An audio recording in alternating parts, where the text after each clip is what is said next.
this question, the diagram over shows four light bulbs wired in a circuit. So what would happen if bulb 3 burnt out? Remember that these resistance bulb actually represents a resistor, right? And they are connected like this. And this is definitely a series connection, right?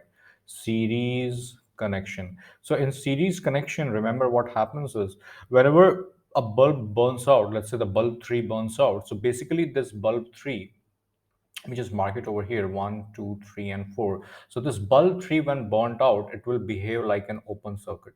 This will be an open circuit, and the equivalent circuit will be like this. So since this is an open circuit, definitely the circuit is not complete, and hence no current passes through it. Hence the current in the circuit is zero, and hence all other bulbs will